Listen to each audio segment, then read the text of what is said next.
And we're live. Hello all. Welcome. It is Thursday night, Generational Change. I'm Jen. See, that's Peter. Jen, I'm not touching you. I'm not touching you. Not anymore. Yeah, lots to talk about. I even made a special graphic, so I'm very excited.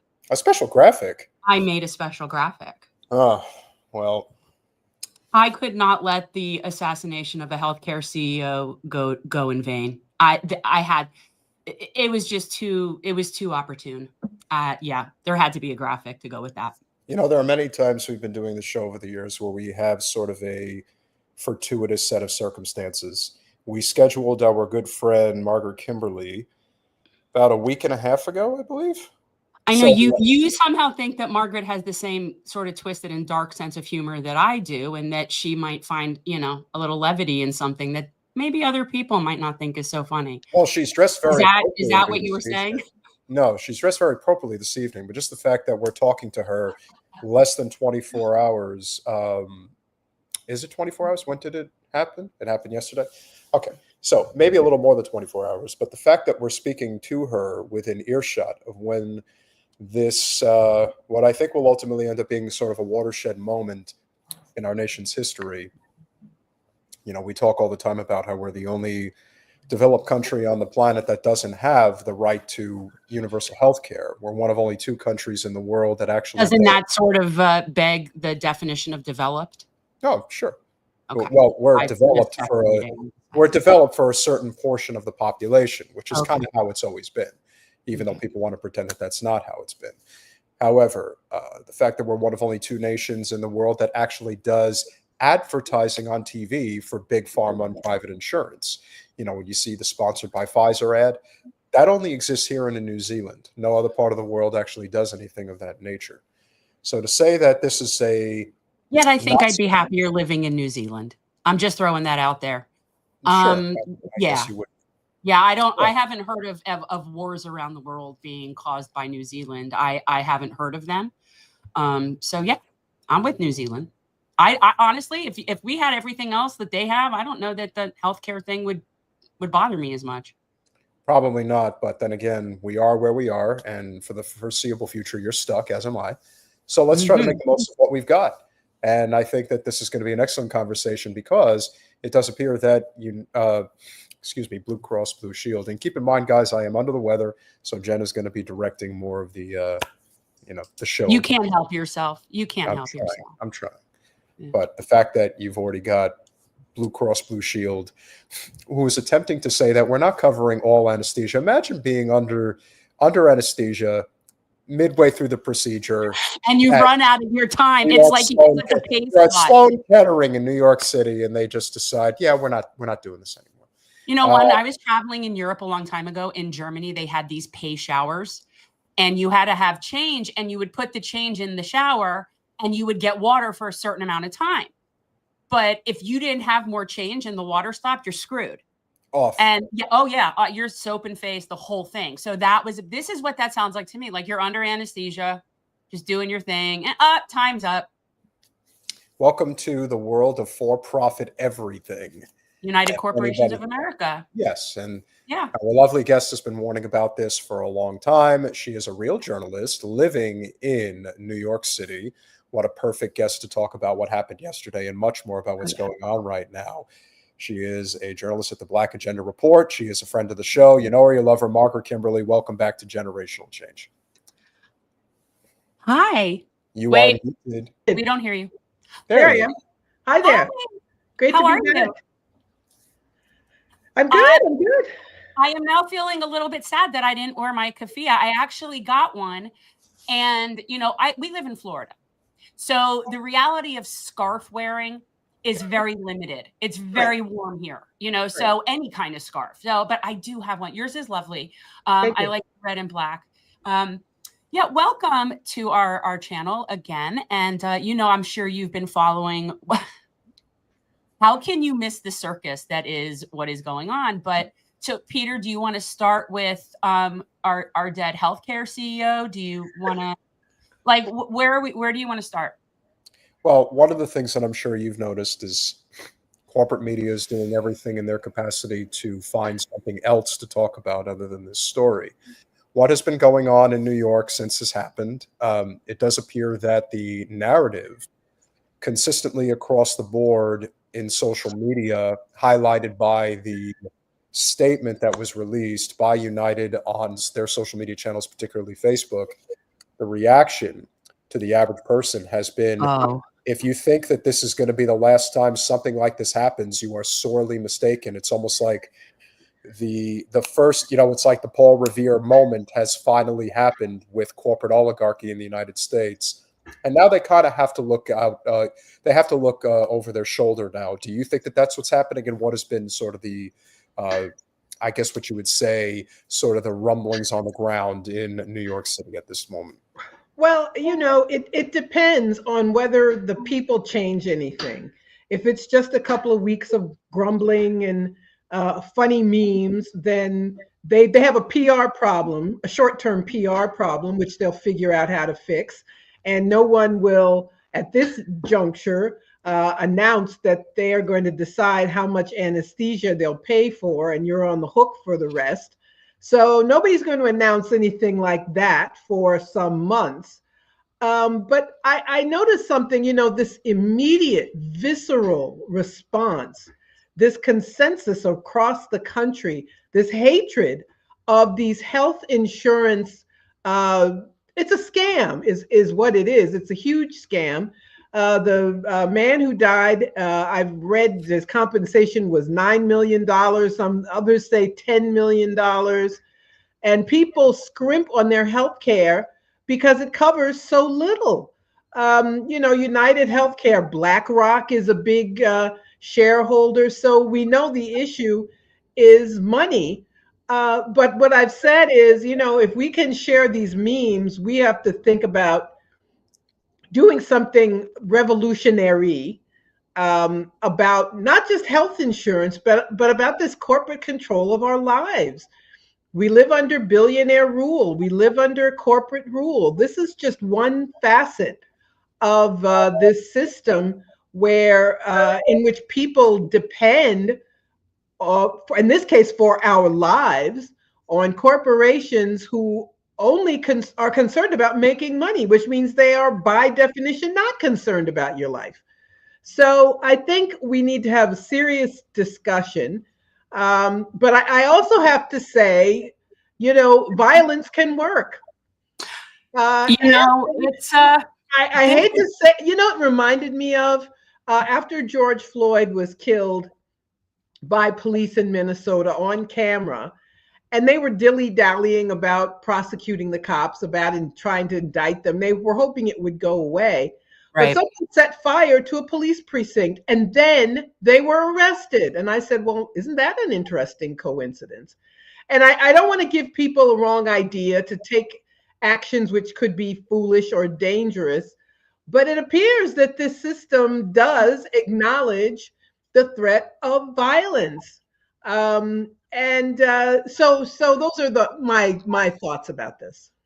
Yeah, I mean, for me personally, this was what I came up with. This is my graphic. So, Peter, do you want to read? Because you usually read the story time, because you usually do it with some sort of flair. Do you want me to just read it? You're muted. If you could tonight, I would appreciate it. Okay. So for anybody who's just listening, I put up a chart that lists and has pictures of the top 8 healthcare insurance CEO compensations, one of which was Brian Thompson. So I have him X'd out because, well, 8, 1 down, 7 here. I don't know. And so what I wrote was, while basic human policy would allow for a week's worth of thoughts and prayers to your family, we regret to inform you that you are a complete and utter greedy piece of shit, whereby you do not qualify as a basic human, claim denied. And so that is the right sentiment. I, for a few minutes, actually today felt a little bad about feeling this way. And then I got over that very quickly. These people are responsible for more pain, suffering, and death than I can, like, in the short term, in the long term, like it's off the wall. And so I do feel like there is a poetic justice in that. And I think our empire has decided to be violent society. We are probably the most violent society to have ever existed on this planet. So to somehow think that desperate, hungry people that don't have healthcare and are watching people suffer aren't going to turn to violence when that's our primary mode of communication in this country. It's just not reasonable. The only thing that surprises me is that it hasn't happened sooner and more. And the one thing I am thankful for is this is what I would at least consider punching up. I often talk about that people are taking out their anger in the complete wrong direction. I have said for a long time, I'm amazed that people are not getting killed, because I know that if my kid died because they couldn't get health care, I don't know what I would do. But there's a reason people are sort of celebrating this, and that shows how many people have been suffering under this system. And so, yeah, I think violent empire begets violent response. Yeah, it does. And, people don't turn to violence more. I think it's because they are afraid of being punished and caught. I mean, this is one of the ways in which this country is violent, is by having more people in jail than any country on earth. Very draconian sentences. I mean, it's built into the system. If we're going to screw with people this much, we need to make sure they're afraid to do anything about it. And so this is where we are, where people are gleeful about someone who got shot. And the thing I noticed about that graphic, of all the CEOs you displayed, he made the least amount of money. Exactly. Mere $10 million. The rest of them were making 20. But that just shows it's a starting point. It's a jumping off point. Yeah. But to me, what this screams of some sort of professional job. This does not scream as someone who was just disgruntled. This was very planned. And handled very professionally. And I know that's like, how would I know that? But this does not seem like just a random person who was upset that their wife died and couldn't get health insurance and just went off like half cocked.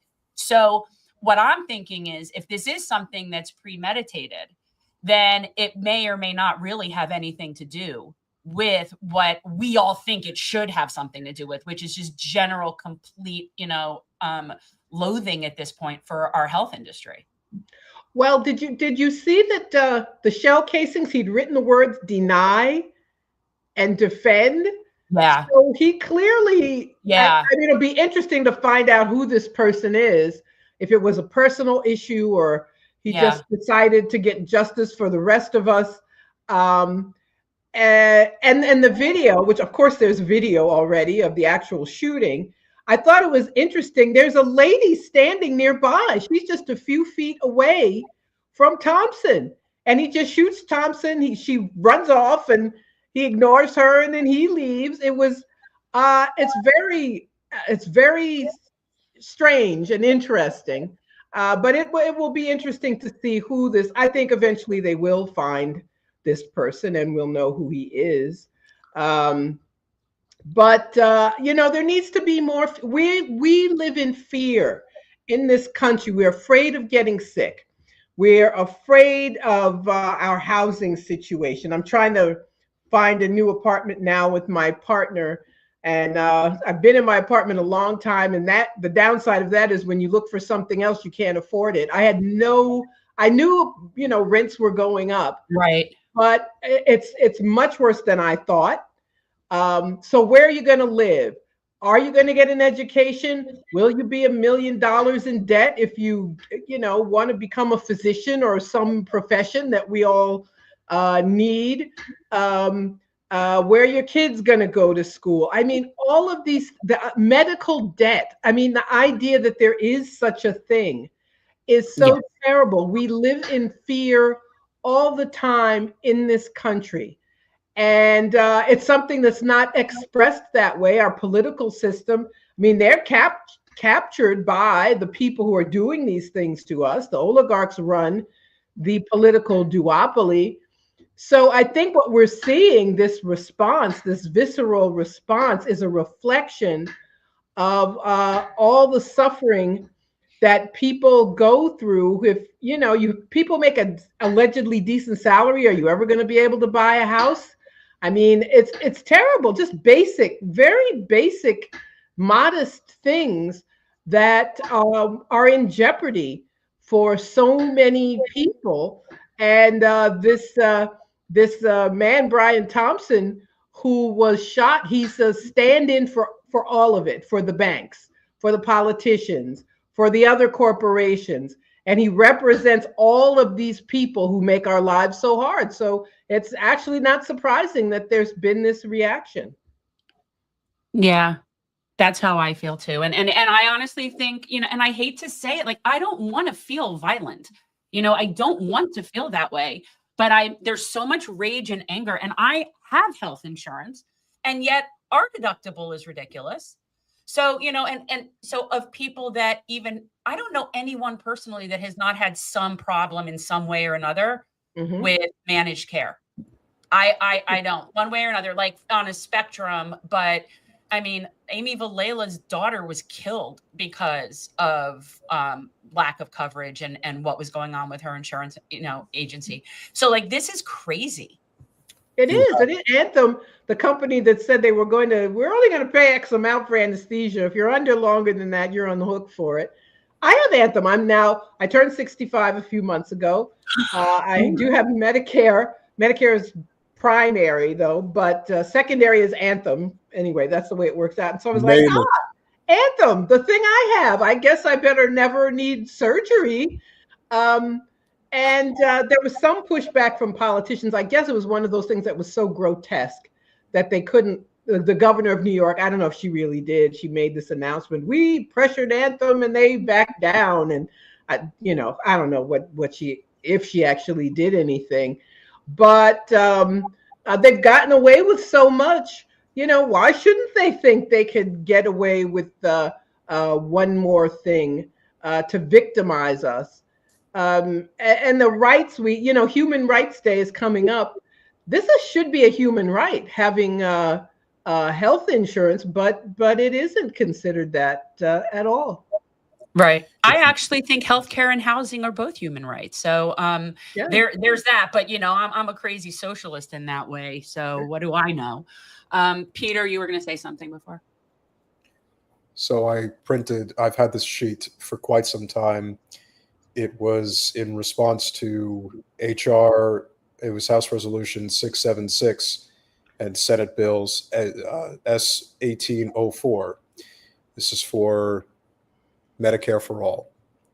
Okay.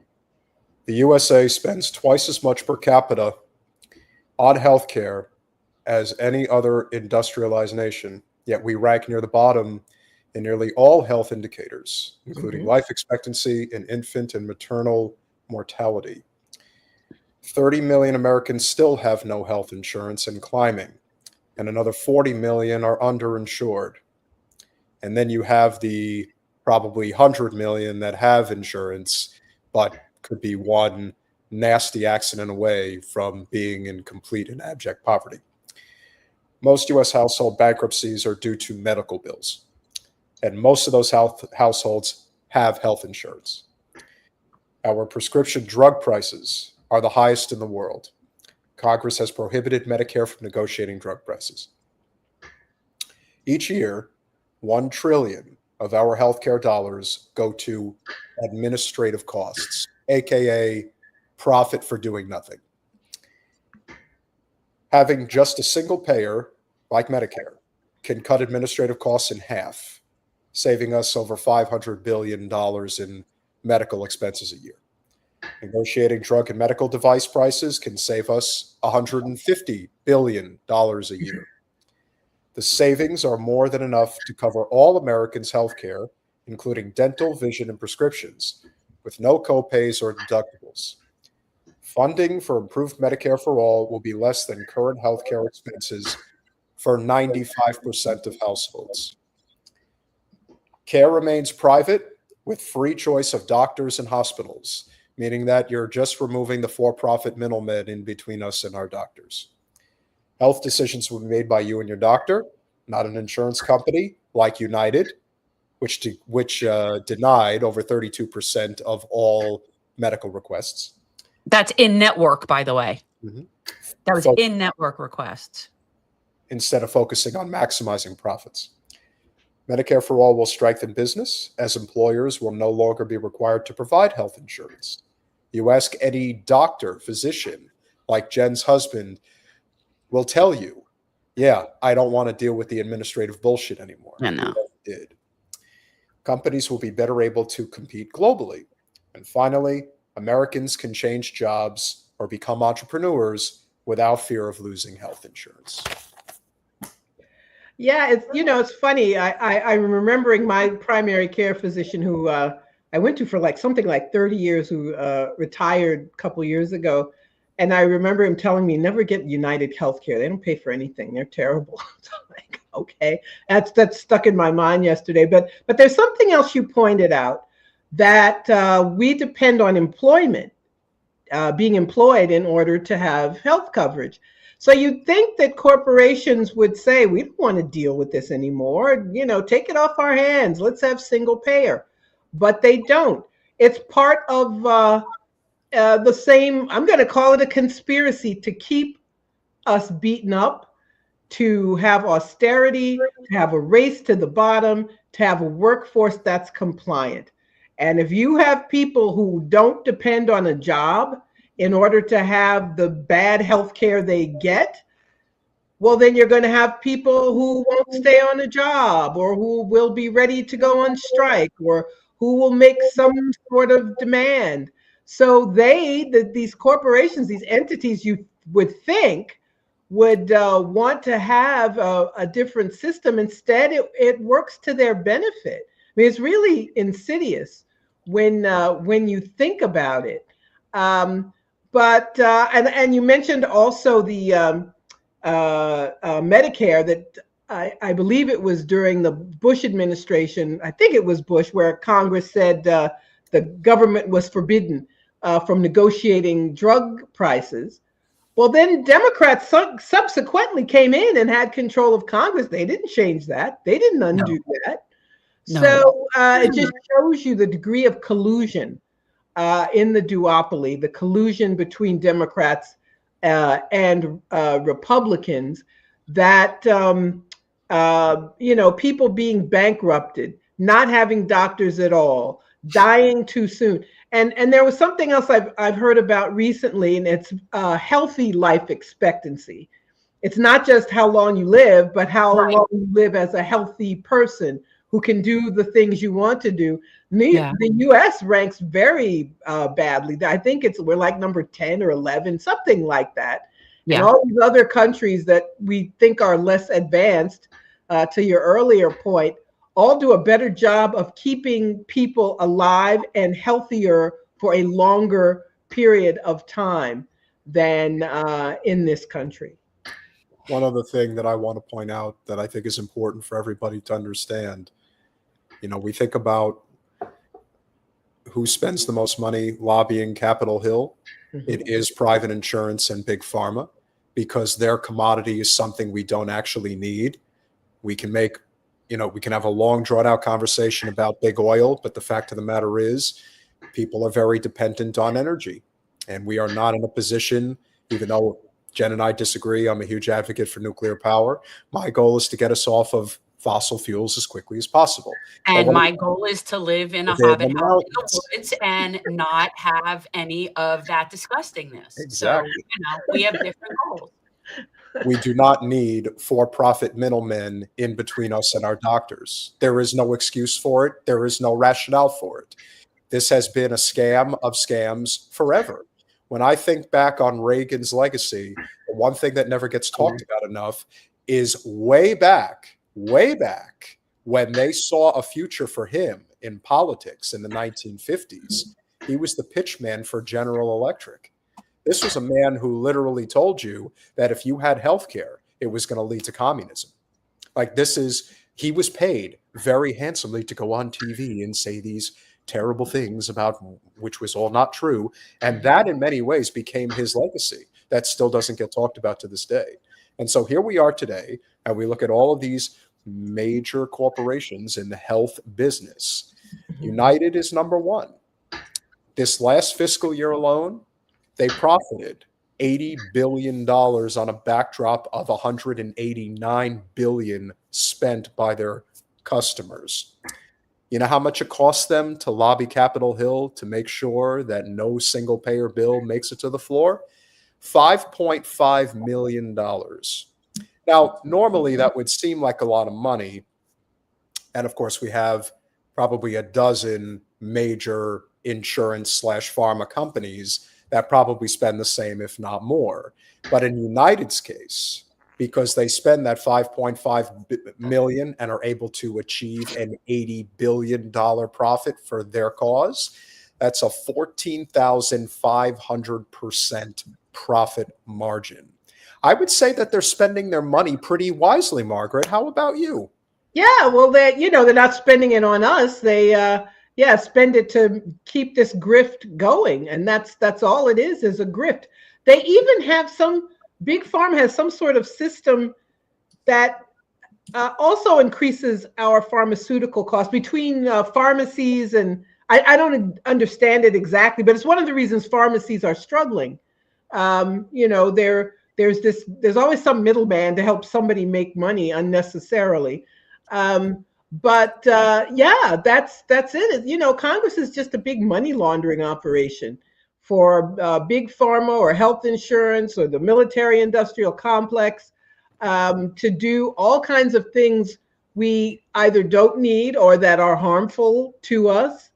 I think that backdrop explains the presidential election, where people, and everybody doesn't articulate it all the time, but people know they're being screwed. And for someone to, Democrats usually to make the case that they're there for the people, but they don't mention this at all. And then everyone's like, oh my God, 6 million people voted for Biden and wouldn't vote for Harris. Well, yeah. What are you surprised about? People aren't stupid. They know that these entities are getting all kinds of help, big pharma or insurance or military industrial or big banks or, on and on and on. And that's why people hear about this man being shot and there's this glee and, a kind of feeling of liberation that one of them got what was coming to him. So, but I still say this is an opportunity for us, and reflecting on the reaction of people about what it is those of us who want to see change, what we need to be working towards. An angry group of people can be motivated. And how do you do that? That's a bigger question. But I think it's clear to us that millions of people are ready. They're ready for something new and revolutionary. I think the best way to book this particular topic is to remember that this has always been a class war, nothing more. The only people like Dean Phillips, who I told Jen is definitely the bootlicker of the week, they're out there, feigning outrage about what happened. The people that have outrage about this CEO are people of that class, people at that level, people who do not know anything about the struggle to survive in this very broken system, where the worst part of it is the fact that the one thing you need more than anything else, aside from water, is the ability to have your health. And in this country, you don't have it. What did said bootlicker put out, Peter?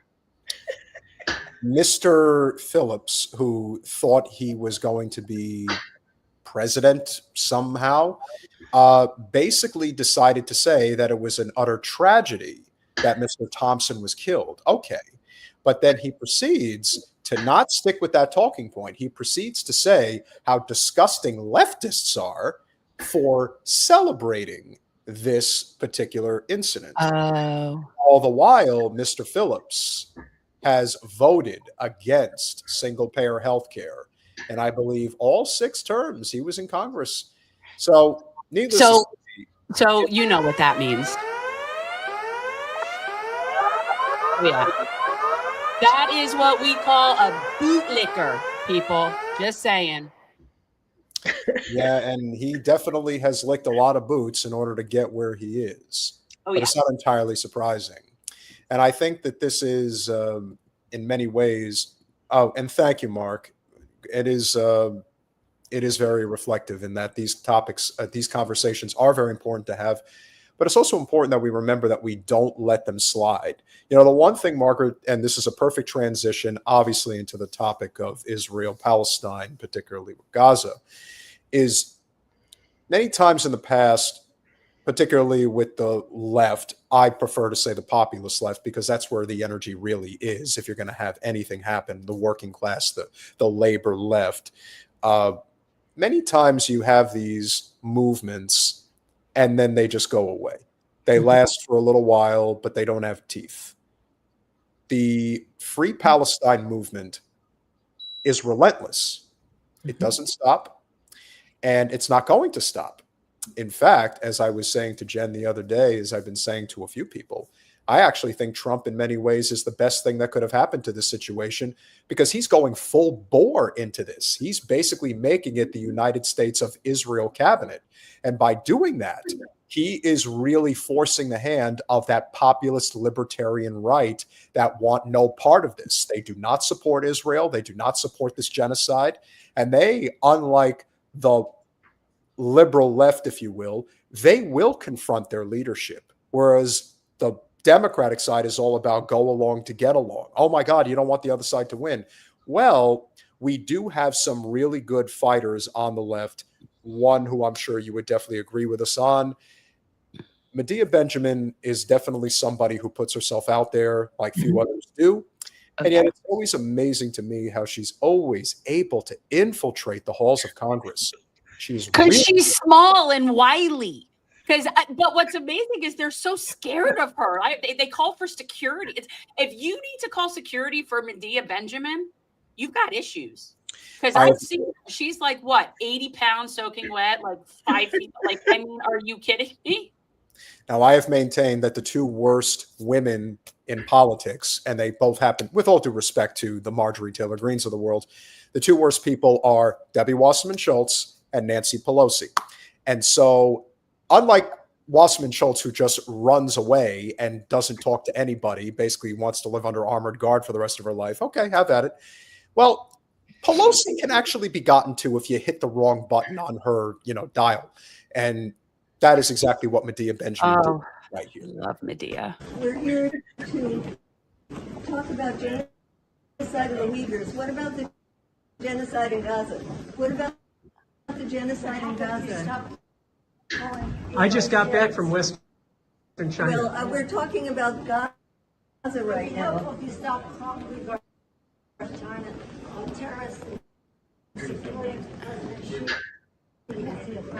We're asking you about the genocide in Gaza. It would be helpful to have more common ground to have a conversation if you stop calling them terrorists. That's what people do. Nobody calls I never would call a Uyghur a terrorist. I've heard them. Well, what about the $680 million that Biden is now calling to send to Israel?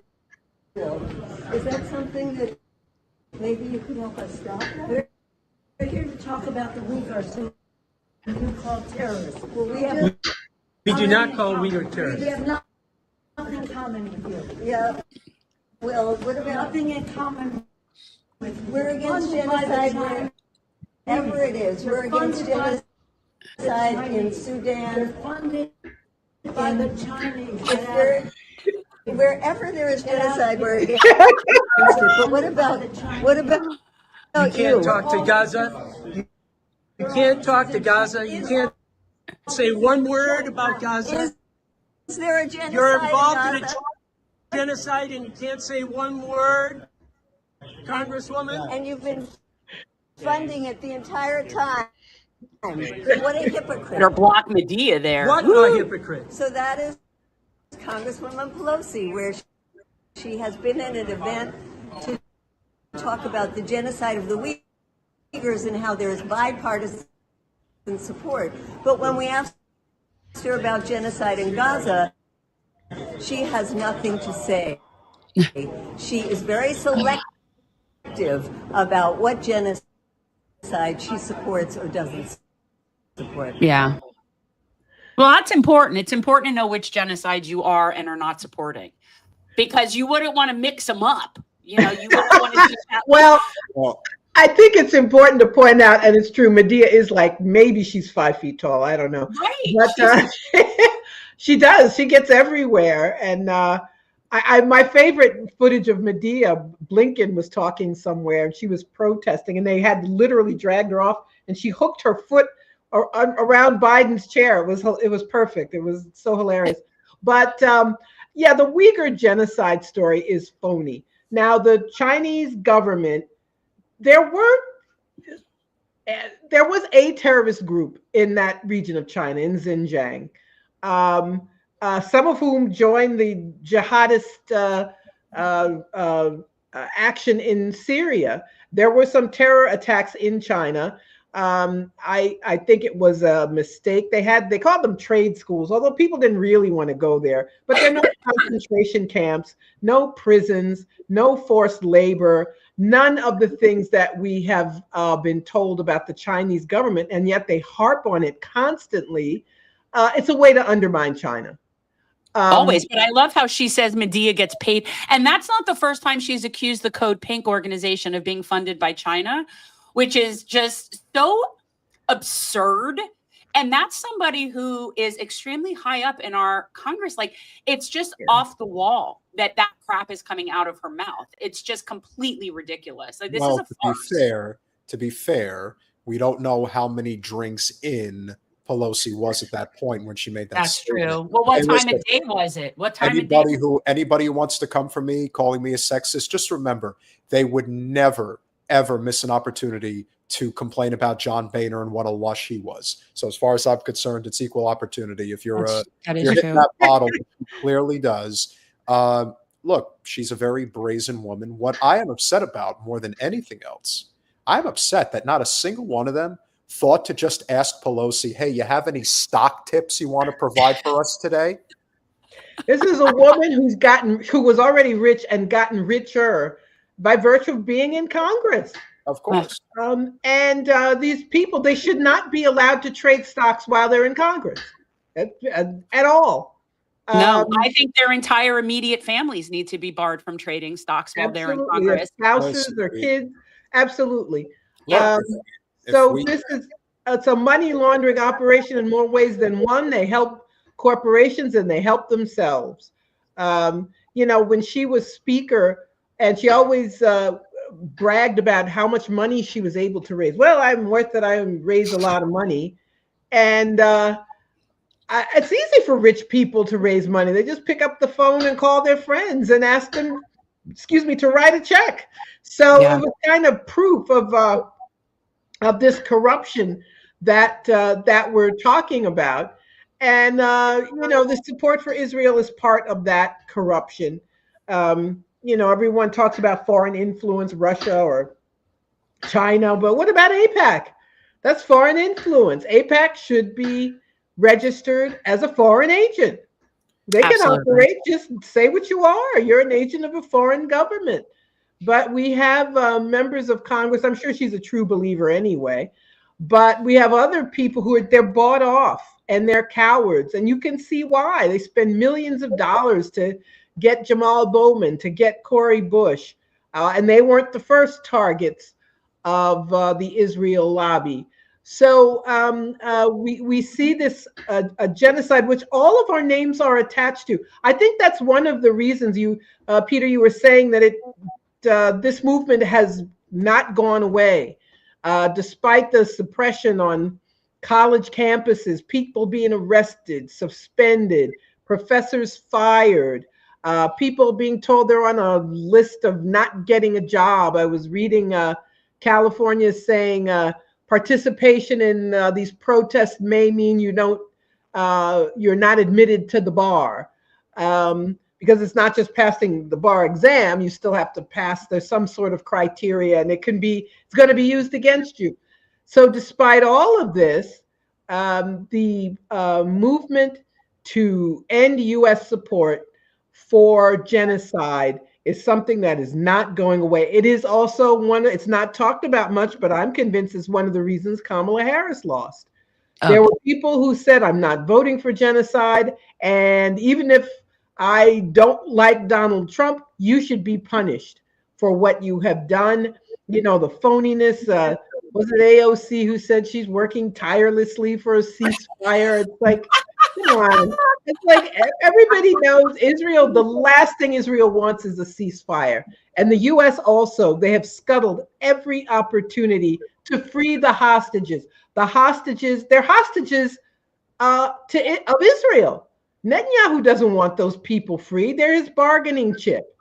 He wanted them dead. He would have rather the Hannibal directive. He didn't want them at all. He could not care less. Honestly, I doubt any of them are alive. I do. I don't think they're getting any of them back ever alive.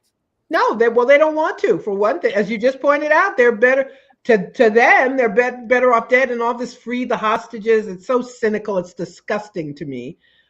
They could, there have been efforts by other countries. Hamas has, they've come very close, but at the end, of course, the U.S. steps in and makes sure, working with Israel, to make sure that does not happen. But I agree with you. This movement is not going to stop. Now, what will happen? It's funny. Biden's quote unquote envoy, mediator, was in the Israeli army.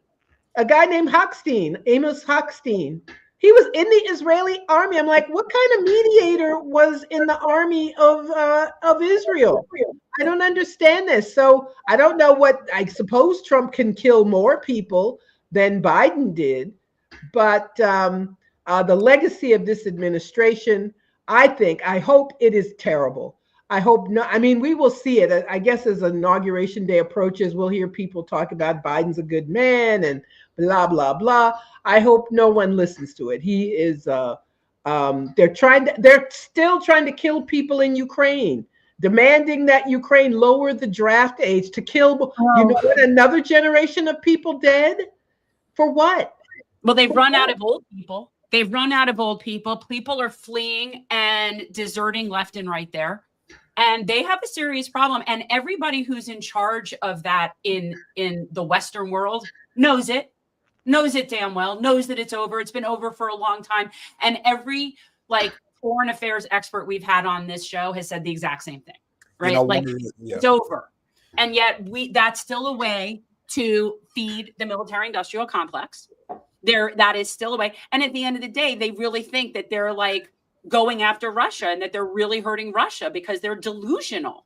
Well, what they've done now with Syria, it's like, well, we'll start another front. We haven't heard about Syria in a while. So, okay, we can't defeat Russia. Let's open another front and pressure Russia into having a two-front war. So let's kill more people in Syria. It's not enough to kill people in Ukraine. And, you know, Joe Biden should be cleaning out his desk and taking a nap, but he's determined until the very last moment to kill people because of some futile effort. We're going to weaken Russia. Russia's military is now stronger than it was before. They can't stop Russia from selling it. So all of these things they tried to do have failed. And there's just a lot of dead bodies in Ukraine, the country that, you know, they allegedly care so much about. They support Ukraine and stand by Ukraine.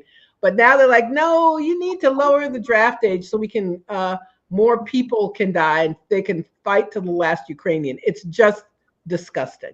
Margaret, one of the things that I thought was very telling at the beginning of the week was when Trump released that tweet going after BRICS. To me, Jen and I both agreed that was a very weak move on his part. But part of the reason why BRICS is growing in such substantial strength right now is because of our undying support for Ukraine and Israel. And as a result, we have always found a way to avoid Russia and China unifying against us. But it does appear we have reached a point of no return where they're not only unifying against us, but they're bringing a whole bunch of other powerful industrialized countries with them. And that is putting us up against the wall in a way that I shudder at the thought of having to rely on Trump be the judge of good character and decision making at such a critical junction point in our nation's history. But as Jen has said time and again, Trump is America. So maybe this is exactly what we deserve. And so as a result, it is. Wait. When you say we, I want to be very clear what we mean by we, because we don't mean the three of us here, because the three of us here certainly do not necessarily deserve that. No. Well, we don't deserve this treatment, but it's the system that I guess you could say absent us rising up is what we're going to get. It's so terrible. And you know, the issue of the BRICS, countries are joining the BRICS because they want to get away from dollar domination.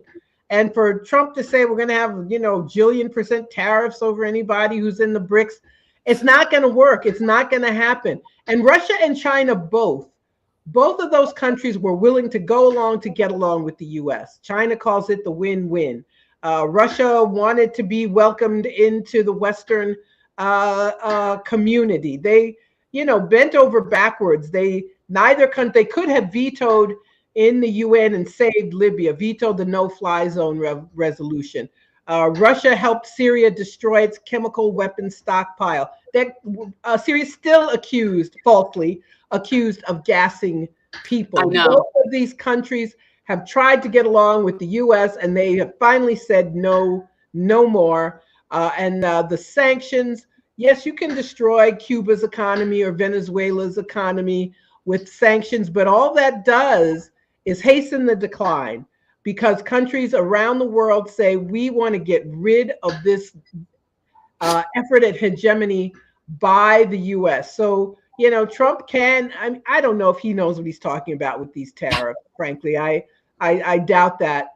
But, you know, they may not de-dollarize and have a new currency, but there's more than one way to skin a cat, and countries are moving away from the U.S. orbit because they are not safe, and they need. Russia and China are closer than they've ever. That was always a standard in U.S. foreign policy. Keep Russia and China from being friends. Well, thanks to the machinations of Obama and Trump and Biden, and now Trump again, they're like this.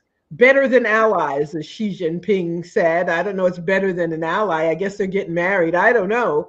But you can't stop it. It's unstoppable at this point. The U.S. is a rogue nation, and the rest of the world wants as little to do with the U.S. as possible. It's just the vassals in NATO, the European nations in Canada. They're vassals of the U.S. The rest of the world is sick of the U.S. and wants to try to find ways to operate away from U.S. influence.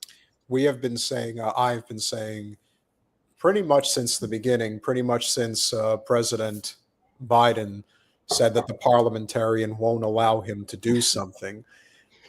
The parliamentarian. I've been calling Secretary of State Blinken President Blinken for a very long time, because Biden clearly is not in charge, and you better believe that Kamala is not in charge either.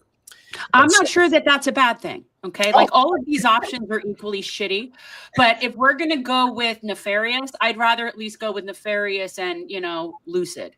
Well, with that being said, this is what President Blinken has been up to. And for those who have been paying attention, when Russia's Dmitry Medvedev says that Secretary of State Antony Blinken is a rare kind of degenerate, yes, there is no question that ostensibly what the Biden administration is trying to do, and granted, it's not even a question of whether it's the Biden administration. It's a question of, is the military-industrial complex putting their hooks as deep into one side of the aisle at this moment because they really are concerned that once Trump gets in, there is a distinct possibility that there is going to be a serious military pullback in terms of foreign policy. If that is the case, then you're talking about a substantial amount of money that is not going to be on the table for them. What I do think is very possible, Margaret, and would love to hear your thoughts on this, I have no doubt, especially with Trump putting in Charles Kushner as the ambassador of France. It's just a symbol. It's a love symbol of all that is holy. I think it's very likely that we'll see a similar repeat of Trump 1.0 and Trump 2.0, and that his circle of people are going to make a lot of money with him at the helm for the next 4 years. But there's also a distinct possibility that the military-industrial complex, the deep state, if you will, is not going to make a lot of money with Trump at the helm of the next 4 years. And that is their biggest concern. Your thoughts on that? Yeah, it's so hard to say because most Republicans wanted, aside from Lindsey Graham, most Republicans were tired of Ukraine and wanted to get out.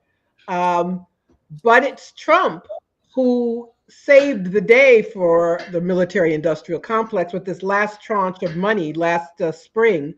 And he's the one who did the deal with Mike Johnson to get him to go along. And Marjorie Taylor Greene and a couple other people complained for a little while, but everybody else went along after Trump did. So it's not clear to me what he wants to do. I think it's clear what he wants to do. When he says America first, that he means it. He doesn't see any reason personally why the U.S. should spend more for NATO than other countries do. Now, we should be against NATO. He's not against NATO. He just wants to make sure other countries spend more on defense spending. But I'm not sure what he would really do that's going to be different. This, the deep state, the military-industrial complex, all of it, it's very deeply entrenched. And even if his inclination is to change things, I don't know that he really will. And he said this week, if they don't free can't remember what he said, something very Trumpian. If they don't free the hostages, they'll be hell to pay or something like that. It's like more hell to pay. It's like, there's not that much left of Gaza to pay hell. But so it's not clear to me, but what he will actually do. Well, I want to give a shout out to Jimmy Zimzam for reminding me about the playing cards, because you're right. We did mention Anthony Blinken. So Jimmy Zimzam is referring to, I've got war criminal playing cards. These are from a website called thewarcriminals.com. The money goes to help Palestinian children, medical treatment and care, West Bank, and people that are able to have been able to get out of Gaza. And so we did mention Blinken. Blinken is our king of spades. So there he is. And per usual, we of course mentioned Joe Biden, who's the ace of spades. So right now I'm sitting on a nice pair. I'm sure more people will come up as we continue the evening. But yes, thank you, Timmy, for reminding me I got to be playing my cards. Ace king of spades is a very powerful hand in poker, as we all know. So not a surprise. Let's, we could start getting into, other countries, and I could pull out some other war criminals. But right now, yeah. And, everybody points their finger at Trump, and he does this and he does that.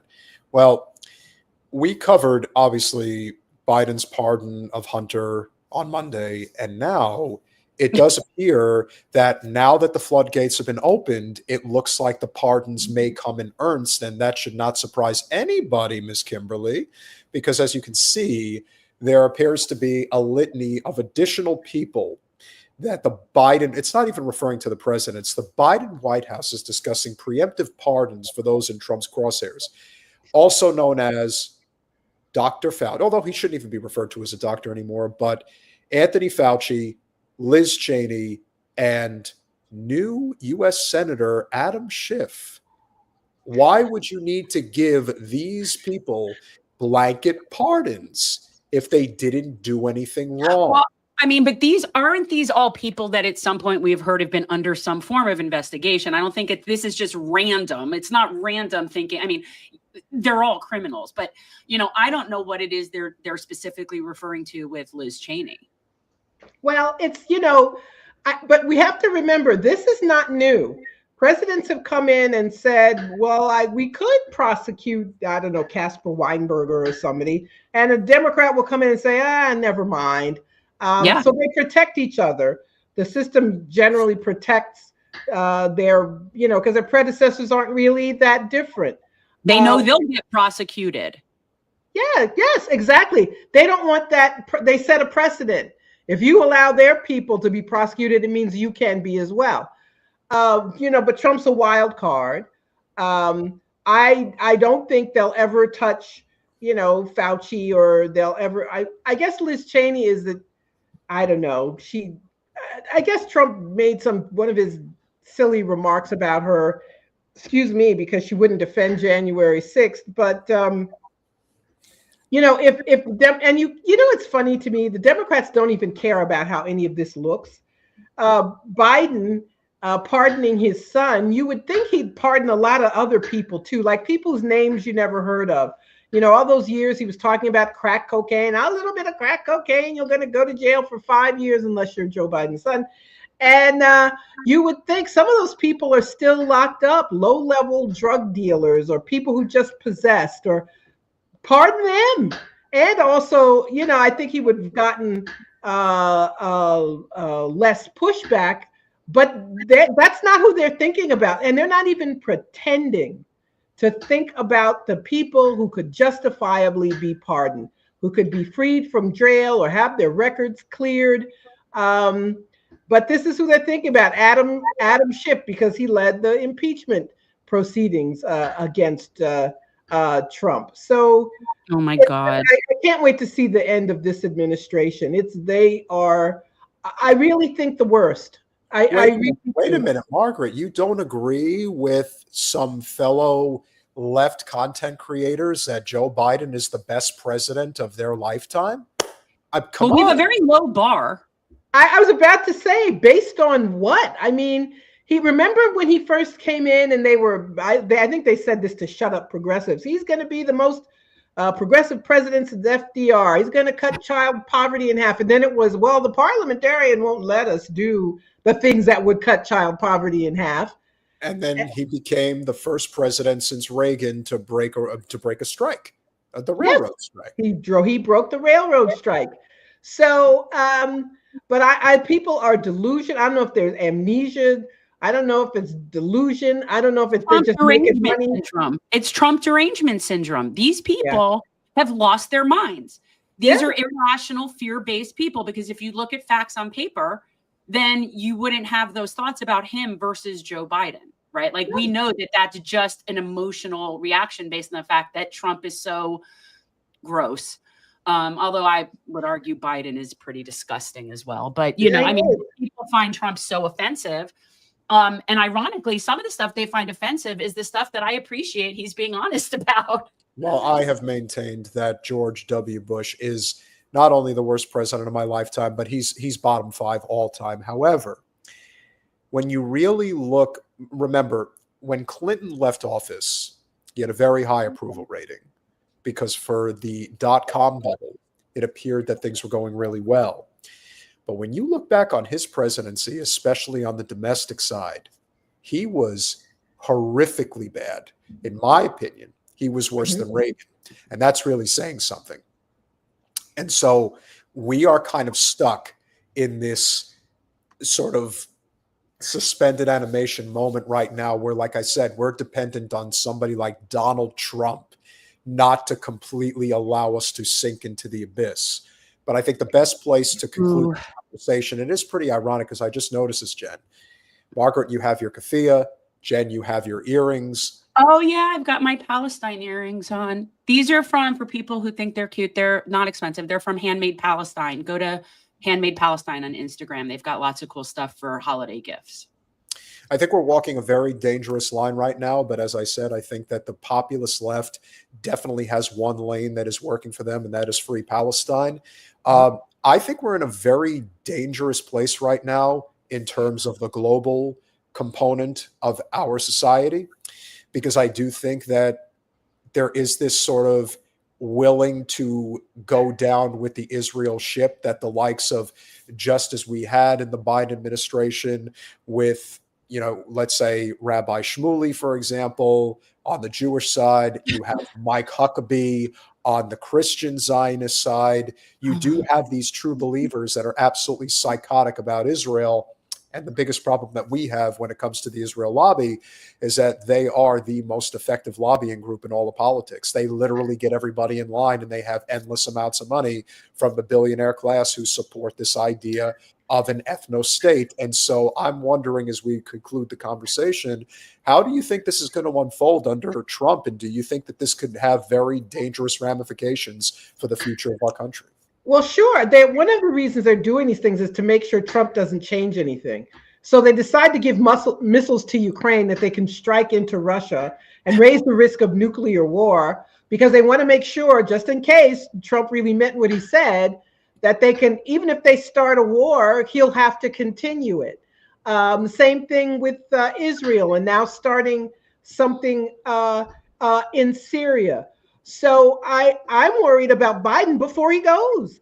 I really am. This is going to be like the longest 6 or 7 weeks of my life, waiting, hoping we don't go up in a mushroom cloud because Antony Blinken thinks that they can still have regime change in Russia. But Biden's definitely one of the worst presidents.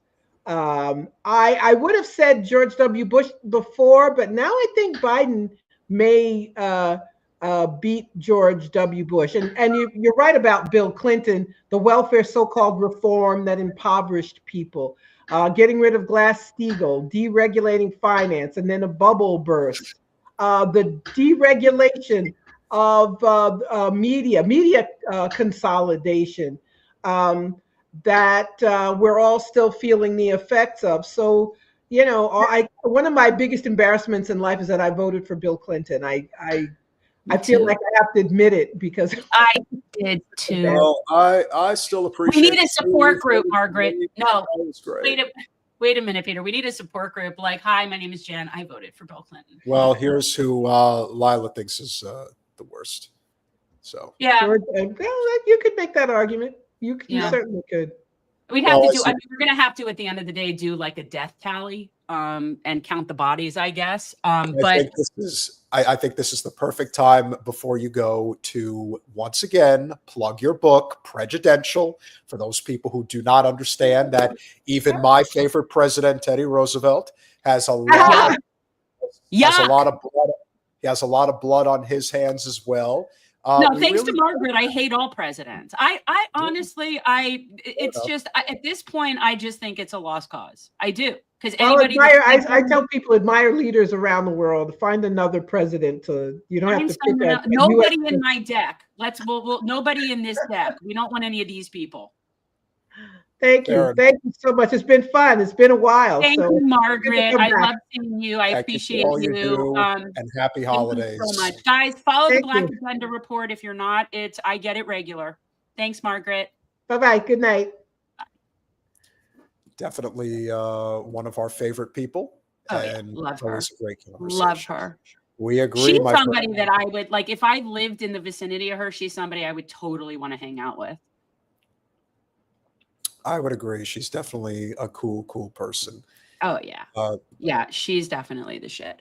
I think it's important that we do address exactly what is going on in South Korea. Okay, we spoke about this a little earlier. I mean, this is definitely not in my wheelhouse of knowledge. No. I'm vaguely familiar with the situation, but Korea is probably one of the last things in the news that I know about. No, and obviously we've spent a lot of time complaining about Kim Jong-un, and obviously Trump was hell-bent on getting his Nobel Prize in his first term. I have no doubt he'll try again. Wait a second. Willie Bragg mentioned Hillary Clinton. Can I pull the card? Yes, absolutely. Willie, okay, thank you, Willie. Three of hearts, Hillary Clinton. Thank you. All right, it was meant. I'm going to allow things in the comments, but it has to be organic. All right, continue. I'm sorry. So South Korean President Yoon decided to declare martial law in South Korea. There are many reasons as to why this happened. So we're going to play you a clip to give you some background as to why that is the case. 지금 우리 국회는 범죄자 집단의 소굴이 되었고 입법 독재를 통해 국가의 사법 행정 시스템을 마비시키고 자유민주주의 체제의 전복을 기도하고 있습니다. 친애하는 국민 여러분, 저는 북한 공산 세력의 위협으로부터 자유 대한민국을 수호하고 우리 국민의 자유와 행복을 약탈하고 있는 파렴치한 종북 반국가 세력들을 일거에 척결하고 자유 헌정 질서를 지키기 위해 비상계엄을 선포합니다. We're talking about a full-fledged attempt at a coup d'etat. No holds barred, no half measures. An attempt that will probably see this president in court and perhaps also in jail sooner rather than later. It was, however, a botched, meaningless coup in which many senior military officers had to find out what was happening on television. Following the declaration of martial law, the armed forces were given special powers to detain, seize and search any citizen without a warrant. We're talking about a madness that has caught everyone by surprise, and that, on top of that, with South Korea's own martial law in hand, has been declared completely illegal. Why? Because none of the conditions that the law itself establishes for martial status were fulfilled. Shortly after the declaration of martial law, Army General Park An-soo, who was appointed martial law commander, issued a 6-point decree, basically suspending freedom of the press, political freedom, and also the activity of the parliament itself. Therefore, minutes later, dozens of Army Special Forces units landed inside the National Assembly complex from helicopters with the intention of surrounding and isolating this building. Some soldiers even went so far as to enter the interior of the assembly by breaking windows, an image that will be very difficult to erase for many years, and one that has already made history. The South Korean won, the local currency, plummeted to 2009 lows, and so did the financial markets. Nevertheless, although Parliament acted very quickly to stop the president's madness, martial law could not be lifted automatically, so the uncertainty lasted a little longer. 전 국회의 계엄 해제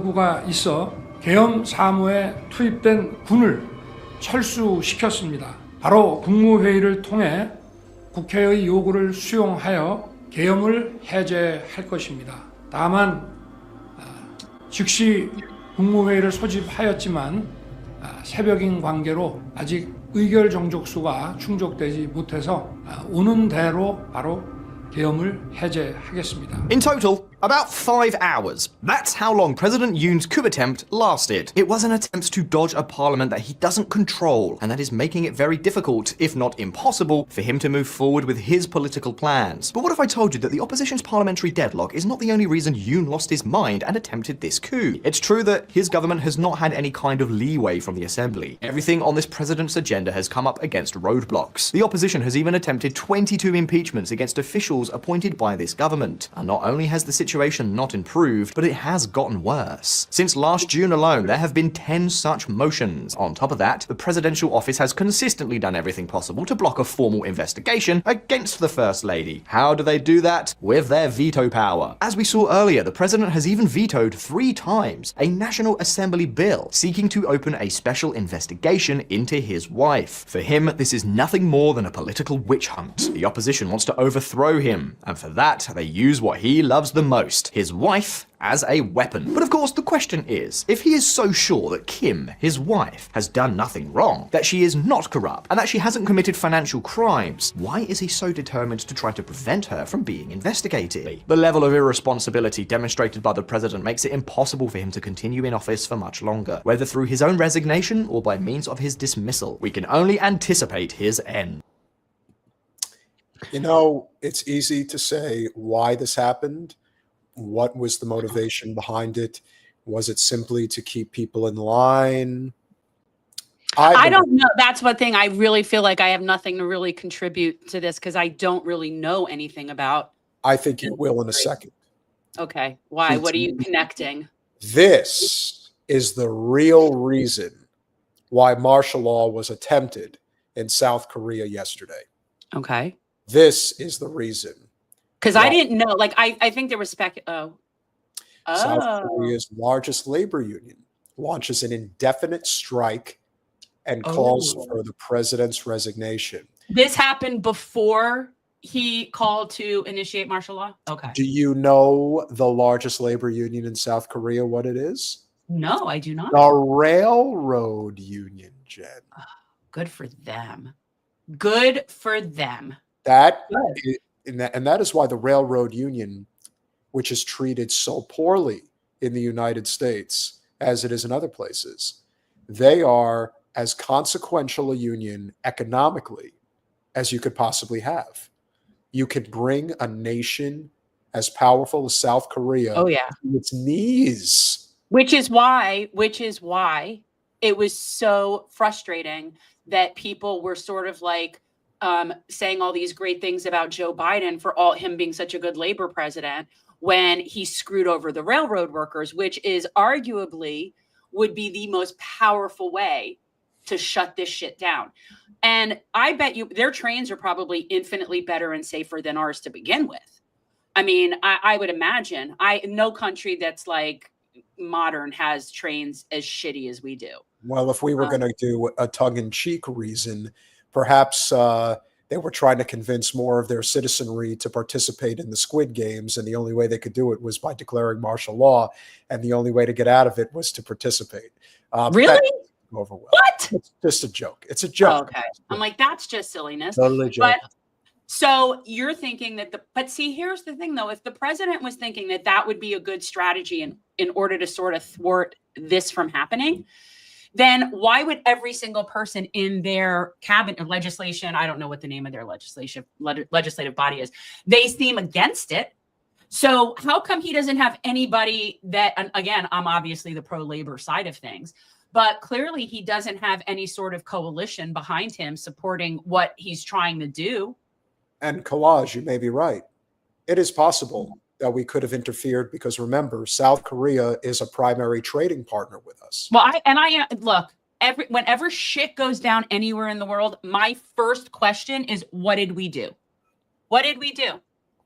I will automatically always think that because somehow historically our hands are in every shitstorm that has existed on earth since we've been the empire. This is why labor is the issue of our time. It is the only way to change the broken economic and political system in the United States. It is the reason why, I don't care what the hell the public is telling anybody regarding why South Korea attempted to put their citizenry under martial law. It is because labor decided to fuck with capital in such a substantial way that they bit off more than they could chew. They And this is obviously we are like-minded. Like Correct. those are that's yeah. But you know what the difference is between the United States and South Korea? The South Korean people refused to go under martial law. That's why. They just we don't know what would actually happen here if that was tried. We don't know really what would happen here if that kind of, was tried. We do it more gradually just through cop cities and over-militarized municipal law enforcement. So we don't really know what would happen. One of the things. But I got to tell you, you would have a lot better luck in countries like South Korea where they probably don't have firearms. I mean, I don't know what their firearm numbers are, but nothing is like ours. So when you try to do that shit here, you end up with just bodies. Yeah. That's the problem. That can happen in places like South Korea because in fighting back, what are the people really going to do? It's not going to necessarily end in bloodshed. You're right. And I also think that one of the reasons why we do not have the ability, one of the things that I think we should look back on, this is actually very important. When you think about how things went down under the Trump administration during COVID, and he clearly made a lot of mistakes. Could you imagine what Hillary Clinton would have done if she was the commander-in-chief during a moment like that? She would have been likely to cheering it on completely. She would have definitely been, likely to implement martial law. It would not have surprised me in the least if she did that. And the thing about Hillary is that she calls the shots. Well, she's very authoritarian. She's very authoritarian. The truth is the Democratic Party is extremely authoritarian. When you're trying to control content, you're authoritarian. It's that simple. When you're wanting to say that certain types of thought deserve censorship, you're authoritarian. Like that's just how it goes. Yeah. And a very good point. We are more like North Korea than we are. You know what? Absolutely. We have one party. We have a uniparty. We have corporate state-sponsored media. And I want, honestly, something that is very interesting. People think our media is freer than in places like China. It absolutely 1,000% is not. It is not freer here than it is in China. It is definitely not freer here than it is in Russia. And I know that because the same people that go on shows and talk about things here have also gone on shows in other countries and were never held to the same censorship standards that they're forced to be in here. So no, the United States has the carte blanche on censorship here right now. Yeah, that is for sure. I don't have much more left in my tank. But I hear Peter's petering. I've got to get a little bit more water, but there is one more clip that we want to play. If he were sitting here, he'd want to drink my water. And I would say no, and then he'd be annoyed at me for not sharing my water with him. I'm at least a decent person. In that yes, he unscrews the top and drinks out of the main portion as if the germs. That wasn't what I was going to say, but continue to talk over me. All right, go ahead. If I was there, there's no way that I would be there. I would be in another location, so quarantined. I wouldn't subject you to being sick. That's what I would do. That's so nice. And they say chivalry is dead. It is dead, but some people can pretend to have it every once in a while. Colin, can you tell us what the Bernie clip regarding RFK is about before we close out? Yeah, it's him talking about whether his opinion basically on RFK Jr.'s health policies and if he would confirm him when the time comes. Well, I have not seen this clip, and neither has Jen. No. I don't know what to expect from the senator from Vermont regarding RFK. Wait, we said Bernie. That gives me a joker. Bernie is war criminal joker. That is very unfortunate. That gives me three of a kind if I have a joker as a wild card. We appreciate you too, my friend. Thank you for checking in tonight. We appreciate you all being here. Kat, you're definitely going to want to check out this live stream. Okay, so yeah, we had some good stuff. So what did the senator from Vermont have to say regarding RFK, and will he confirm him to be the next health secretary? I've not talked to Mr. Kennedy in a number of years, actually. I think what he is saying about the food industry is exactly correct. I think you have a food industry concerned about their profits, could care less about the health of the American people. I think they have to be taken on. I think, on the other hand, when Mr. Kennedy talks about taking fluoride out of our water system, I think what the scientific community will tell you that would be a disaster in terms of dental health in this country. His views on vaccine are in very wrong in so many ways. So we will see how the process unfolds. So I think what he's saying about the food industry makes sense to me. A lot of other things that he's saying are extremely dangerous. And it's not only the confirmation hearings, it will be discussions that we have behind closed doors as well. At this point, have you made up your mind, or you're going to go through the process? Any other health related, as the chair of health, are there any other health related picks, agency picks that you're concerned about? Well, I think I know Dr. Oz? Somewhat over the years. I do not know his other picks, so I'm going to have to sit down and talk with them. The other thing I think that's important is Trump over the years, and Kennedy himself, has talked about as a health problem the fact that we pay by far the highest prices in the world for prescription drugs. And if I'm not mistaken, Kennedy has talked about the need for Americans not to pay more than the people in other countries. I think that's exactly right. And I hope Trump keeps his word in terms of going forward in something that he has talked about for years, substantially lowering the cost of prescription drugs in this country. So, okay, very good points. There are things about RFK that I like. There are things about RFK that I don't like. But yeah, I mean, Bernie seems pretty reasonable in terms of, going to weigh it, look at what goes on in the hearing. He seems pretty open-minded, at least from my perspective. Thank you, Kat. Yes, I've been told that garlic and ginger combined is very good. So, take you up on that. Could you imagine if it comes down to Bernie's vote? Yes, I can see that. I bet you Bernie would probably negotiate. He would probably vote to confirm RFK, but it would come with conditions based on what he's saying. That's what I think. You think he will? Maybe. I think he would. And I think RFK would be good in some regard. And the question that we have to ask is he someone that would go in there as an authoritarian and just make a whole bunch of rules based on his opinions about things like vaccines and fluoride? And I don't think so. I don't think that that is the case. And by the way, I will argue against fluoride in water as well. So tell us.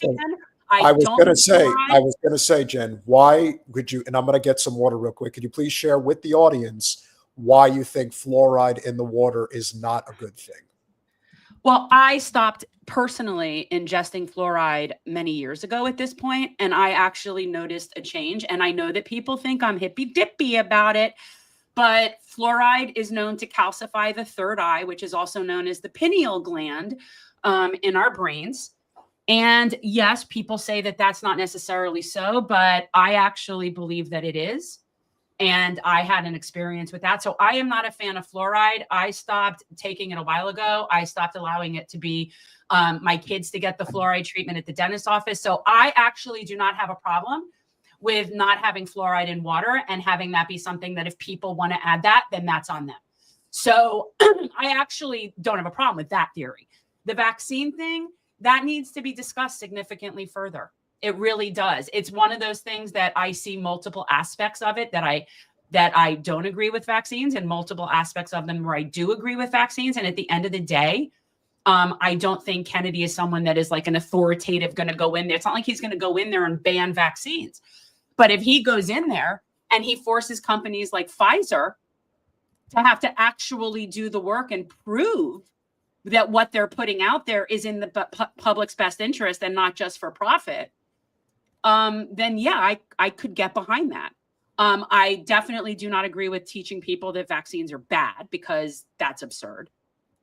All right. Can I address the guy in the chat for a second, just once and for all?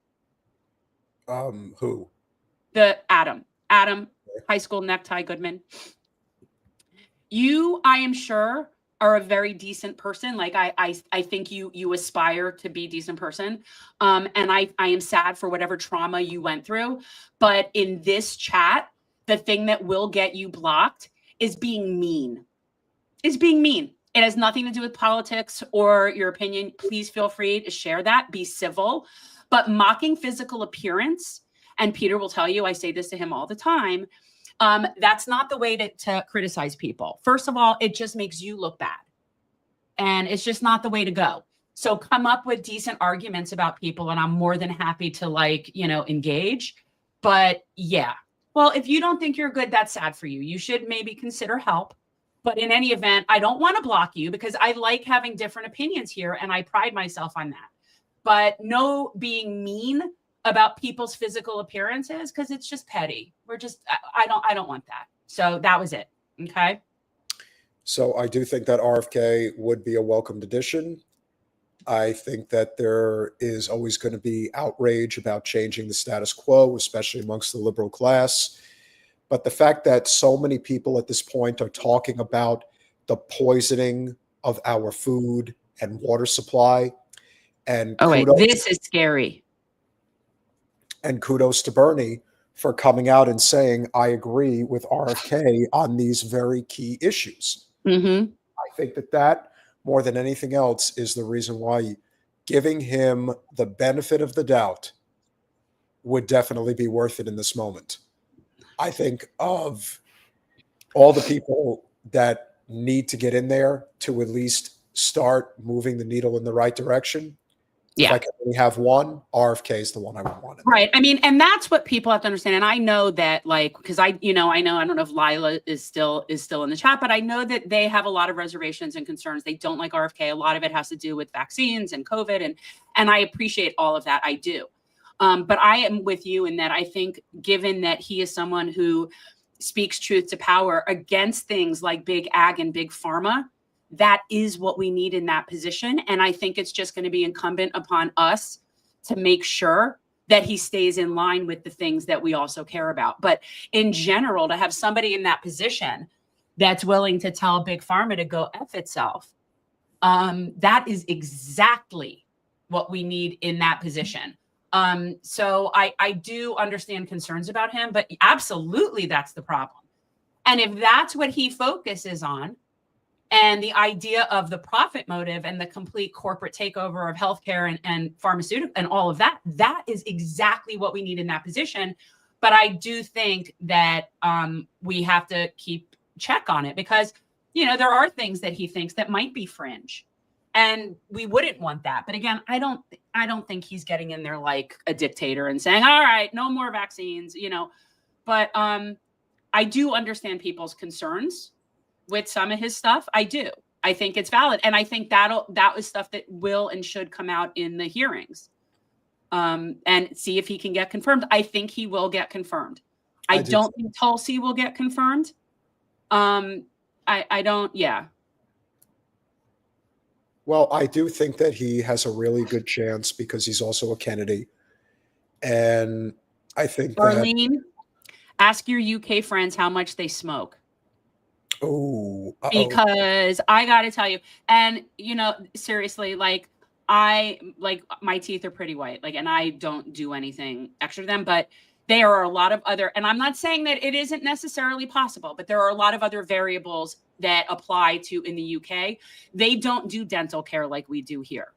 That is unfortunately a stereotype that I have seen to be true very many times. In the UK, that is absolutely true. Yeah, and there's also a lot of smoking. Yes. Probably a lot of smoking, probably a lot of coffee drinking, tea drinking, all sorts of things that also stain your teeth. So I'm just saying there can be other variables besides the fact that they just don't have fluoridated water, because a lot of countries don't have fluoridated water and don't necessarily have that. So we just have to be willing to accept the fact that there are going to be some misfires, and that's a good point, Steve. The change has to come.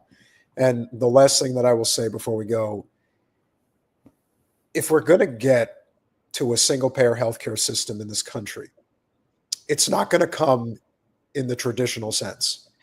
We are not going to walk through the front door of the Capitol. That's not going to happen. It's going to have to come another way. It's going to come through violence, the threat of violence, and then a really outlandish approach to doing business like somebody like RFK and even Trump represents. Because then eventually enough people will wake up to that reality, and then the people in power will have no choice but to answer to the people. That's the way it works. And that's why I'm cautiously optimistic that we might get somewhere now. I hope we can put our differences aside, because we're not going to agree on everything. But we should all be able to agree that this system is broken beyond repair, and we need to try something else. That's the bottom line. Jen, please take us home. What am I doing? Where am I going? I am home. And now you're home. Is that your new place? Yes, I'm home. Okay. Peter's grumpy and sick, and so he needs to go. And I appreciate that. Thank you for rallying and being so present this evening. Guys, we're so appreciative of you all being here. If you're not subscribed, please subscribe. If you haven't hit the like button, please hit the like button. Another great way to support us is on Patreon. You can be a patron for as little as $5 a month. It's extremely helpful to our small channel. This is not income for Peter and me at all. And basically, we make enough to just pay our producer. And I'm sure, Colin's not like going to be raving about his income from our channel anytime soon. So, we're just small but mighty, and we could use all the help we can get. So we appreciate it. We have some really great guests coming up. I don't know if you have anybody set for Monday yet. Working on it. Okay. But I do know that next Thursday on the 12th, Matthew Ho is going to be here. I have been putting off talking about what I've heard him say about his trip, because I really want him to talk about his trip. He just recently did a trip to Palestine and on a delegation, and saw some things that are just crazy. So I'm looking forward to that. And we'll, of course, have somebody great on Monday as well. So guys, check out. It does. Yeah, appear, I just checked the email. It does appear that we do have a guest for Monday. Who will that be? So those of you that have been paying attention to the tariff issue with soon-to-be President Trump again, Teresa, thank you so much, Teresa. He does need that. I've got some bad news. He hates oregano, though. I'm allergic to oregano. I can't have it, and I can't have sage either. He'll go have something healthy. He'll go have a shot of something healthy. Rosemary, ginger rosemary is usually pretty good. Thank you so much. One problem that I have where I live is I'm not near a Trader Joe's, so I didn't know that. I'll send you something. Now I feel sad for you. Those energy shots are pretty good. Hey, listen. So who's coming on Monday? Just last thing I was going to say, I'm actually going to drive 2 hours to go to the nearest Costco. I have no choice. I'm going to do it. Why? What is so important at Costco? You live by yourself. How much bulk could you need? Well, here's the thing. If you do it right at Costco, truth be told, you never need to go to a store again for like 2 years. No, but you really only need to go to Costco once a month. So it's not that big of a deal. And the fact is that it's actually in Gulf Shores, Alabama, which is about a half hour west of the tipping point at the end of Pensacola, which is on the border of the Florida-Alabama line. And so since I have business there already, I'll just figure out ways to get there. That's basically what you have to do. And so that's what I'm going to do. That's what people do when they live in the sticks. All right. So who's coming on to talk about tariffs? Because that is something I do not know. I don't know either, but that's what we're going to learn about, which I think will be fun. So, well, who's coming on to talk about it? That's my question. We are going to be talking with Dr. Sergio Cienz Rivera. He is a professor of government at EPCC and was born in Chihuahua City, Mexico. What's EPCC? What school is that? Is it like a university in Mexico? Is that what it's actually El Paso Community College. Oh, El Paso Community. Okay, so this is somebody who. Okay, I have a friend in El Paso, and he's going to be able to share with us all of the very pertinent information regarding the prospect of what the tariffs will mean between the U.S. and Mexico, and what's the best way to deal with the issues that we deal with stateside pertaining to that particular issue. Okay, so that's cool. Oh, they see a lot of border shit go down there. Yeah. The Juarez cartel is what basically dominates El Paso, Texas, at the border. There's a lot of things like trafficking and stuff that happens at the border. When I clerked for the federal judge in San Antonio, that was one of the issues that she covered as a magistrate judge in the Western District of Texas, because that was the closest to the border. And we would get a lot of cases that are border cases. It's a lot. And El Paso is like the hot spot. It is. And yet it's a place that a lot of people want to live. So why? Because houses are cheap? Yeah, that's part of it, but it's also so in the middle of nowhere, El Paso. No, but then again, it's also right by the border. And look, yes, but in the middle of nowhere there too. It's like it's like desert. Still Punkus FAF wants you to, I didn't want to say it out loud, but any crafty stuff you're thinking about, Jen, better get stock up on the tariffs. I know. Yeah. I know. That's so. I don't think he's going to do anything like that, because I think he just talks out of his ass. But well, listen, hopefully by Monday I will be recovered. I will also have You'll be recovered. You don't ever stay sick for long. I'll also have my ring light. So we'll see what that looks like. Oh, fancy. I'll be situated better in terms of my seating. But that's your couch. This is my couch. I know. It's exciting to see you on your couch, because you've been like living without your stuff for a long time.